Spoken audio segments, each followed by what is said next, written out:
کے پیدا ہونے کی خبر ملتی ہے تو اس کا منہ غم کے سبب کالا پڑ جاتا ہے اور وہ اندر ہی اندر گھٹنے لگتا ہے،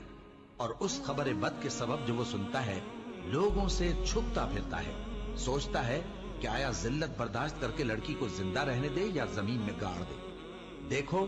یہ جو تجویز کرتے ہیں بہت بری ہے، اور اسی کی نشانیوں میں سے ہے کہ اس نے تمہارے لیے تمہاری ہی جنس کی عورتیں پیدا کی تاکہ ان کی طرف مائل ہو کر آرام حاصل کرو، اور تم میں محبت اور مہربانی پیدا کر دی۔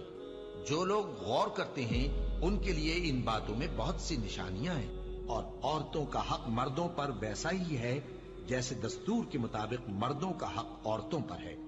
البتہ مردوں کو عورتوں پر ایک درجہ فضیلت ہے، اور اللہ غالب ہے، صاحب حکمت ہے۔ اے پیغمبر صلی اللہ علیہ وآلہ وسلم،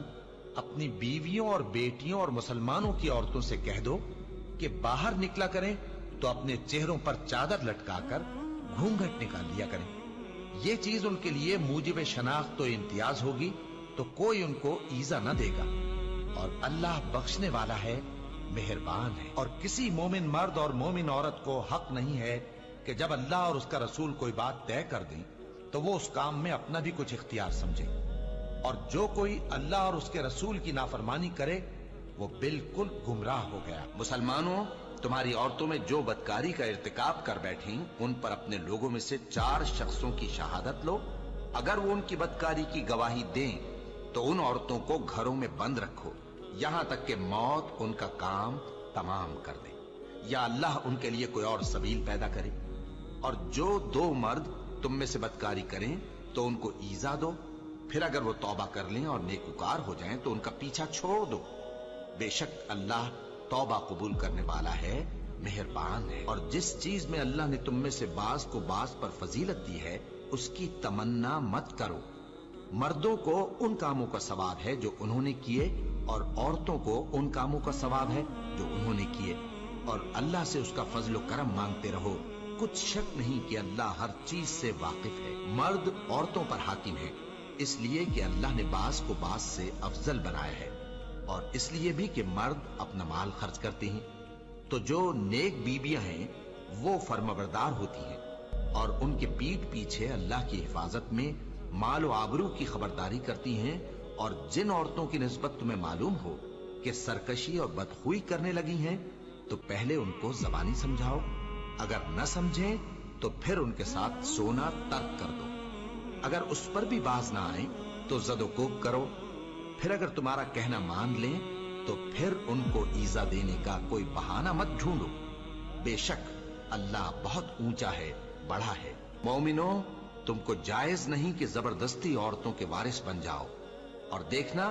اس نیت سے کہ جو کچھ تم نے ان کو دیا ہے اس میں سے کچھ لے لو، انہیں گھروں میں مت روک رکھنا،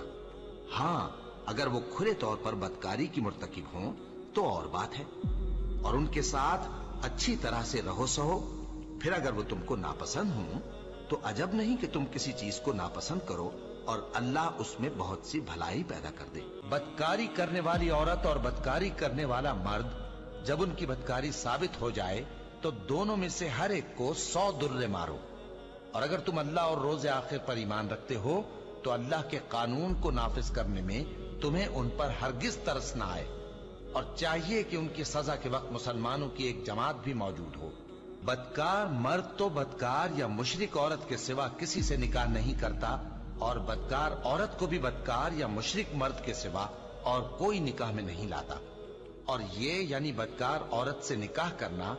مومنوں پر حرام ہے۔ اور جو لوگ پرہیزگار عورتوں کو بدکاری کا عیب لگائیں اور اس پر 4 گواہ نہ لائیں تو ان کو 80 درے مارو، اور کبھی ان کی شہادت قبول نہ کرو، اور یہی بد کردار ہے۔ ہاں جو اس کے بعد توبہ کر لیں اور اپنی حالت سنوار لیں تو اللہ بھی بخشنے والا ہے، مہربان ہے۔